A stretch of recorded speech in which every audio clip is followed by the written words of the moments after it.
Le vieillissement cellulaire, c'est un processus naturel qui affecte toutes les cellules de notre corps au fil du temps. Il se caractérise par une diminution progressive de la capacité des cellules à se diviser, à fonctionner efficacement et à se réparer. Ce processus est influencé par des facteurs à la fois internes et externes.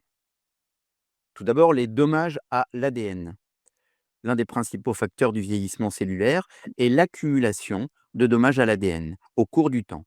À chaque division cellulaire, les cellules doivent copier leur ADN, mais cette réplication n'est pas toujours parfaite. Avec le temps, des erreurs peuvent s'accumuler, entraînant des mutations ou des détériorations de l'ADN.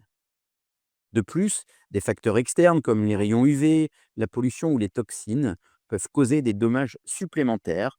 Lorsque ces erreurs s'accumulent, les cellules deviennent moins aptes à fonctionner correctement. Il y a aussi le raccourcissement des télomères. Ce sont des bouchons situés à l'extrémité des chromosomes qui protègent l'ADN lors de la division cellulaire. Chaque fois qu'une cellule se divise, les télomères raccourcissent légèrement. Après un certain nombre de divisions, les télomères deviennent si courts qu'ils ne peuvent plus protéger les chromosomes, ce qui provoque l'arrêt de la division cellulaire et l'entrée des cellules dans un état de sénescence. La sénescence cellulaire, qu'est-ce que c'est? C'est un état dans lequel une cellule arrête de se diviser mais continue de vivre. Bien que cela empêche la formation de cellules cancéreuses, qui se divisent de manière incontrôlée, la sénescence peut avoir des effets négatifs. Les cellules sénescentes libèrent des molécules inflammatoires qui peuvent affecter les tissus environnants, accélérant le vieillissement des organes et favorisant des maladies liées à l'âge.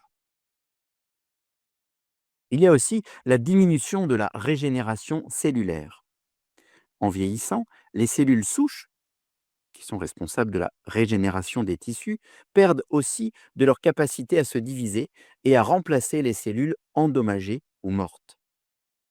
Cela conduit à une régénération plus lente ou inefficace des tissus comme la peau, les muscles ou le cerveau, ce qui explique pourquoi les blessures prennent plus de temps à guérir et pourquoi les organes deviennent moins efficaces avec l'âge. Il y a aussi le stress oxydatif. Les cellules sont également exposées à des radicaux libres, des molécules instables qui peuvent endommager les protéines, les lipides et l'ADN.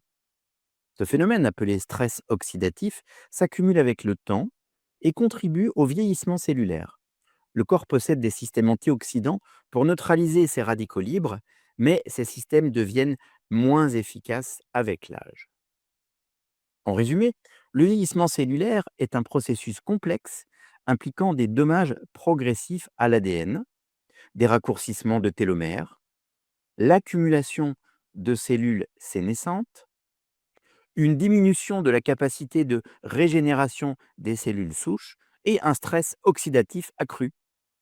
Ces mécanismes combinés expliquent pourquoi, à mesure que nous vieillissons, nos tissus et organes fonctionnent moins bien, entraînant des signes visibles de vieillissement et une plus grande vulnérabilité aux maladies.